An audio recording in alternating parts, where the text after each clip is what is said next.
It was the night of April 25, 1986. In the Soviet city of Pripyat, thousands of people were preparing for an ordinary weekend. Children slept in apartment blocks. Families watched television. Workers finished their shifts at the Chernobyl nuclear power plant, just a few kilometers away. Nobody knew that before the sun rose again, the name Chernobyl would become permanently associated with one of the worst technological disasters in human history. At the plant, Reactor number 4 was preparing for an experiment. The experiment was supposed to answer a simple question. If the plant lost electrical power, could the spinning turbine keep the cooling pumps running long enough for emergency generators to take over? It sounded routine. But inside Reactor 4, a dangerous combination of reactor design, human decisions, and procedural failures was already coming together. Chernobyl Reactor 4 was an RBMK 1000 reactor. It was enormous, powerful, and built according to Soviet engineering principles. But it had a serious weakness. Under certain conditions, reducing the amount of cooling water could actually cause the reactor's power to increase. The operators were not simply dealing with a machine. They were dealing with a machine whose behavior could become dangerously unstable under the wrong circumstances. And that night, the reactor would be pushed into precisely those circumstances. The test was supposed to happen earlier, but the Soviet electrical grid still needed power. So the reactor shutdown was delayed. Hours passed. Eventually, operators began reducing the reactor's power. Then something unexpected happened. The reactor's power dropped far lower than intended. At low power, the reactor became increasingly difficult to control. A radioactive isotope called xenon-135 was absorbing neutrons and suppressing the nuclear reaction. To raise the power again, operators withdrew control rods. More and more rods were withdrawn. The reactor was now operating in a dangerously unstable state. But the test continued. At approximately 1:23 in the morning on April 26th, the experiment began. Steam to the turbine was reduced. The turbine began slowing. The cooling pumps were expected to continue receiving power from the spinning turbine. Instead, the reactor began behaving in a way the operators could no longer control. Power surged. The operators pressed the emergency shutdown button, AZ5. They expected the control rods to enter the reactor and stop the chain reaction. But the reactor's flawed control rod design produced a dangerous initial increase in reactivity. Within seconds, the situation became catastrophic. The power surged violently. And then, Reactor 4 exploded. The explosion tore through the reactor building. The roof was destroyed. Huge pieces of radioactive material were thrown into the surrounding area. The reactor core was exposed to the atmosphere. Fires erupted across the plant. And then something terrifying happened. Firefighters began arriving. They knew there was a fire. They did not yet understand that they were standing beside a destroyed nuclear reactor. They could not see the radiation. They could not smell it. They could not hear it. But it was already entering their bodies. The firefighters fought the flames through the night. Some climbed onto roofs contaminated with radioactive debris. They worked in conditions they did not fully understand. Their mission was simple: stop the fire from spreading, keep the other reactors from being affected, save the plant. Many of these men had no idea how much radiation they were receiving. Some began vomiting. Others developed severe symptoms of radiation sickness. Doctors soon realized they were dealing with something far beyond an ordinary industrial accident. Some of the firefighters and plant workers would die within weeks. They had entered the disaster as emergency workers. They would become some of its first victims. Just a few kilometers away, Pripyat was waking up.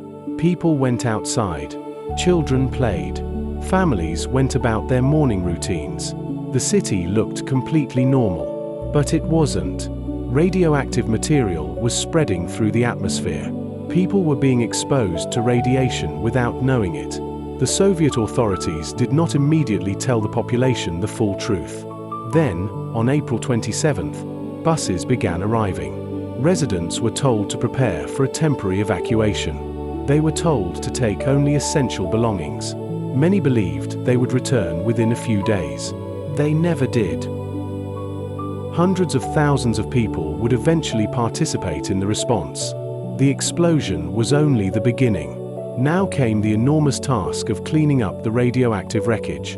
They became known as the Liquidators.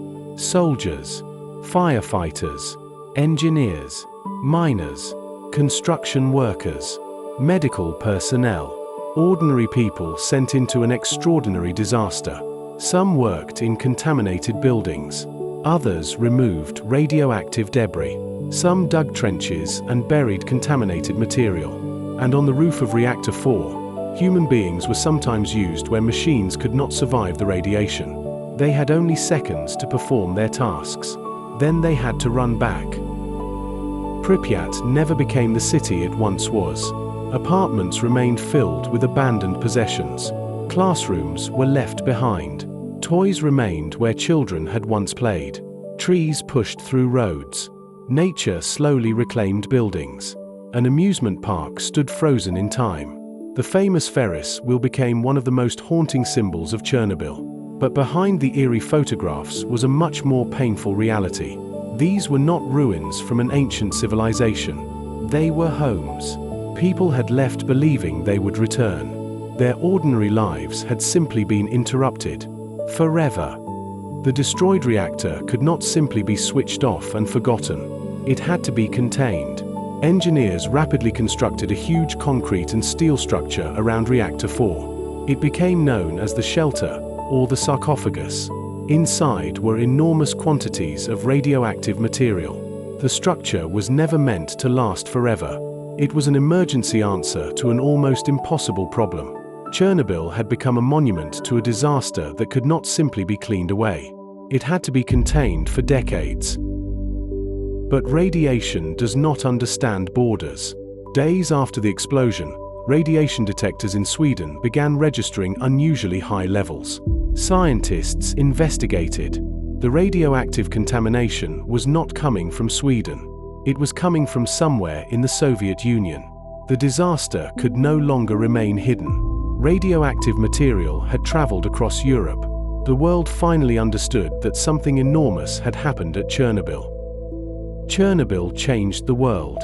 It changed nuclear safety. It changed emergency planning.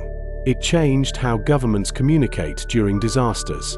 And it changed the lives of hundreds of thousands of people. The disaster caused immediate deaths among workers and responders, and radiation exposure produced significant long-term health consequences, including a major increase in thyroid cancer among people exposed as children. The exact number of eventual radiation-attributable deaths remains difficult to determine because cancers also occur naturally and can develop decades after exposure. But one thing is beyond dispute.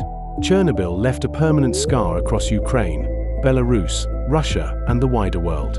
And the reactor itself remains sealed beneath an enormous structure called the New Safe Confinement. It is one of the largest movable land-based structures ever built. Its purpose is simple: keep the remains of Reactor 4 contained while engineers work toward a much longer-term solution. Chernobyl was not caused by one mistake.